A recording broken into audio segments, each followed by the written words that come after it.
आज के एपिसोड की शुरुआत में देविका अनुपमा से कहती है कि उसे अपने बच्चों की चिंता करना अब बंद कर देना चाहिए।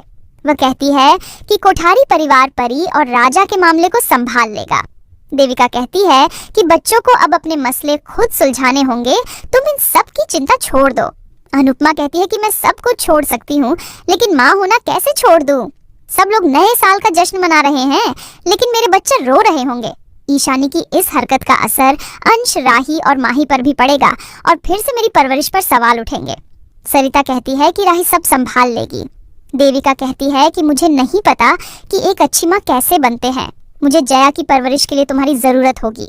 भारती और जसप्रीत भी कहती हैं कि उन्हें भी अनुपमा की जरूरत है।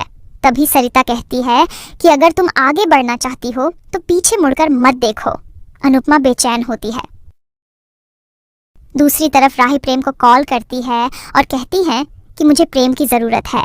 वह अनुपमा को याद करके कहती है कि अगर मम्मी होती तो वो कोई ना कोई सॉल्यूशन जरूर निकाल लेती। इधर अनुपमा को भी राही की चिंता होती है और वो राही को कॉल करने लगती है। तभी देविका उसे रोक देती है और कहती है कि तुम्हें राही पर भरोसा करना चाहिए। दूसरी तरफ किंजल परी को खाना खिलाती है। किंजल परी से कहती है कि उसने मोटी बा के साथ बहुत बदतमीजी से बात की है। वह बाबूजी से कहती है कि आप पराग जी से बात करें, लेकिन परी मना कर देती है और कहती है कि अब कोई भी कोठारियों से बात नहीं करेगा। वह गुस्से में वहां से चली जाती है। किंजल बाबूजी से गुहार लगाती है तो बाबूजी पराग को कॉल करने लगते हैं, लेकिन लीला उन्हें रोक देती है। लीला साफ कहती है कि ये तोशु, पाखी और किंजल के आपस की बात है, अब हम इसमें दखल नहीं देंगे। जैसे अनुपमा थक चुकी है, वैसे ही हम भी थक चुके हैं। किंजल हैरान होती है। लीला कहती है कि यह घर बाबूजी का है, इसलिए अब उसे कोई और तमाशा नहीं चाहिए। वह गुस्से में पाखी से कहती है कि तुम ना अच्छी बेटी बन सकी और ना ही अच्छी माँ बन सकी। तुम लोगों को जो करना है वो करो, लेकिन हमें बख्श दो। इसके बाद तोशु पाखी से कहता है कि मैं राजा और ईशानी को एक नहीं होने दूंगा। पाखी कहती है कि उसने कभी ईशानी को परी की शादी तोड़ने के लिए नहीं उकसाया। किंजल पाखी से कहती है कि तुम ईशानी को संभालो। किंजल मीता को कॉल करने का फैसला करती है। दूसरी तरफ कोठारी हाउस में मोटी बा अनिल को किंजल का कॉल उठाने से रोक देती है और कहती है कि तुम मीता की तबीयत पर ध्यान दो। वह कहती है कि पहले वो लोग हमारा फोन नहीं उठा रहे थे, लेकिन अब हम उनका फोन नहीं उठाएंगे। राही ये सब देखती है और ख्याति के पास जाती है। राही ख्याति से कहती है कि मैं जाकर परी से बात करूंगी। मैं उसे समझाऊंगी कि वो फोटो फेक है और राजा ने उसे धोखा नहीं दिया है। वो समझ जाएगी और घर आ जाएगी। आप तो जानती है कि राजा परी से बहुत प्यार करता है। परी के बिना राजा टूट जाएगा। राही ख्याति से शाह हाउस जाने की इजाजत मांगती है। ख्याति कहती है कि अभी ऐसा मत करना, पहले सबको शांत होने दो। ईशानी ने गलत किया है, लेकिन परी ने घर छोड़कर और शाह परिवार ने फोन न उठाकर गलती को बड़ा बना दिया है। अगर तुम शाह हाउस गई तो पराग जी बेहद गुस्सा होंगे। राही कहती है कि क्या मैं कल भाई दूज पर भी नहीं जा सकती? ख्याति बिना कुछ बोले चली जाती है। राही परेशान हो जाती है। दूसरी अनुपमा रास्ते में जा रही होती है। देविका पूछती है कि क्या सोच रही हो? अनुपमा कहती है कि कल भाई दूज है, लेकिन जो कुछ हुआ है उसके बाद तोशु पाखी से तिलक लगवाएगा या नहीं? बच्चों को यही सिखाया था कि तकरार बड़ों की होती है, लेकिन त्योहार बच्चों का होता है, इसलिए उन्हें त्योहार जरूर मनाना चाहिए। बड़ों के बाद बच्चे ही सब संभालते हैं। देविका सहमत होती है और कहती है कि अगर मेरे भाई बहन होते तो मेरा भी मायका होता। अनुपमा कहती है कि मैं तुम्हारा मायका हूँ। देविका कहती है कि ये कमाल की बात है कि तुम्हारे सभी बच्चों का मायका और ससुराल समान है। अनुपमा कहती है कि इसी बात का डर है कि किसी एक की जिंदगी में कुछ हुआ तो उसका असर सभी की जिंदगी में पड़ेगा। रिश्तों में बैलेंस बनाकर रखना बहुत मुश्किल होता है। राही के लिए ये बैलेंस बनाना बहुत मुश्किल होगा।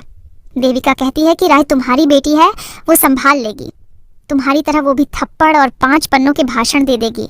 अनुपमा मुस्कुराती है और सब ठीक होने की प्रार्थना करती है। दूसरी तरफ किंजल तोशु से कहती है कि हमने कोठारियों का फोन नहीं उठाया, इसलिए अब वो हमारा भी फोन नहीं उठा रहे हैं। तोशु कहता है कि परी ने मोटी बा से बदतमीजी की है, इसलिए वो ज्यादा गुस्सा होंगे। किंजल कहती है कि शायद कल भाई दूज पर हमारा उनसे मिलना होगा। तोशु कहता है कि इतना सब होने के बाद वो हमारे साथ त्योहार नहीं मनाएंगे। किंजल उम्मीद जताती है कि हमेशा की तरह त्योहार के मौके पर सब सही हो जाएगा। तोशु कहता है कि त्योहार के साथ रिश्ते भी ठीक होने चाहिए। यहाँ मेरी बहन मेरी बेटी का घर तोड़ने में लगी है और मुझे उसके साथ भाई दूज मनाना पड़ेगा। पाखी ये सब सुन लेती है और दुखी होती है। दूसरी तरफ परी ईशानी पर गुस्सा करती है। ईशानी उसे समझाने की कोशिश करती है, तभी परी उसे थप्पड़ मार देती है। ईशानी गुस्से में कहती है कि मैंने ऐसा क्या किया है। परी कहती है कि तुमने मेरी बहन होकर मेरा रिश्ता, मेरा विश्वास और मेरा दिल तोड़ दिया। काश तुम मेरी बहन ही ना होती। परी गुस्सा होकर चली जाती है। ईशानी दुखी होती है, तभी उसे वरुण का फोन आता है। ईशानी कहती है कि मुझे परेशान मत करो, मुझे चैन से जीने दो। वरुण कहता है कि अगर तुम मर गई तो मेरे पैसे कौन देगा। ईशानी घबरा जाती है और कहती है कि मुझसे पैसे अरेंज नहीं हुए हैं। वह उससे समय मांगती है। वरुण कहता है कि मैं इतना अच्छा आदमी नहीं हूँ, तुम अपनी खिड़की के बाहर देखो, मैंने बाहर तुम्हारी उस फोटो का पोस्टर लगा दिया है। ईशानी तुरंत बाहर देखती है तो वहाँ कोई पोस्टर नहीं होता। वरुण हंसता है और कहता है कि मैं तो मजाक कर रहा था, लेकिन अगर पैसे नहीं दिए तो ये सच भी हो सकता है। वरुण धमकी देता है कि अगर कल सुबह तक पैसों का इंतजाम नहीं हुआ तो तुम और तुम्हारी फैमिली कहीं मुंह दिखाने के लायक नहीं रहोगे। ईशानी बेहद परेशान हो जाती है। दूसरी तरफ सरिता कहती है कि हम कम से कम भाई दूज तो अपने घर वालों के साथ मनाएंगे। अनुपमा परेशान होती है और सोचती है कि पता नहीं वहाँ क्या हो रहा होगा। इधर राही परेशान होकर सोचती है कि यहाँ कुछ भी सही नहीं है। अनुपमा भगवान से प्रार्थना करती है कि इस सब का असर राही और प्रेम के रिश्ते पर ना पड़े। इधर प्रेम के फोन पर राही का कॉल आ रहा होता है तो कोई लड़की उसे काट देती है। राही कॉल कटने से हैरान होती है। राही अनुपमा को कॉल करने लगती है, लेकिन उसका फोन नेटवर्क से बाहर होता है। राही परेशान हो जाती है।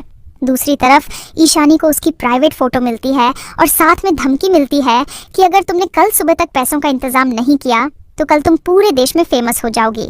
ईशानी बेहद परेशान हो जाती है। दूसरी तरफ अनुपमा की गाड़ी ट्रैफिक में फंस जाती है। उन्हें बताया जाता है कि रास्ते में टैंकर पलट गया है, जिससे रास्ता बंद है। सभी परेशान हो जाती है। सरिता पूछती है कि अब क्या करें। ड्राइवर कहता है कि यहाँ से वापस जा सकते हैं। अनुपमा परेशान होती है। दूसरी तरफ पाखी ईशानी से दरवाजा खोलने के लिए कहती है, लेकिन वह दरवाजा नहीं खोलती। पाखी को शक होता है और वह घबरा जाती है। इधर ड्राइवर कहता है कि आप मुंबई कल चले जाना। देविका कहती है कि नहीं, हम किसी होटल में रुक जाएंगे, लेकिन अहमदाबाद वापस नहीं जाएंगे। वे वापस जाने लगते हैं। इसी के साथ एपिसोड खत्म हो जाता है। अगले एपिसोड में देखने को मिलेगा कि शाह परिवार ईशानी के लिए परेशान होता है और सभी कमरे के दरवाजे को तोड़कर अंदर जाते हैं। तभी सब देखते हैं कि ईशानी जहर खाकर जमीन पर पड़ी होती है। पाखी चिल्लाती है। इधर अनुपमा को बेचैनी होती है। सभी ईशानी को संभालते हैं और किंजल अनुपमा को कॉल करती है। देविका किंजल से बात करती है और चौंक जाती है।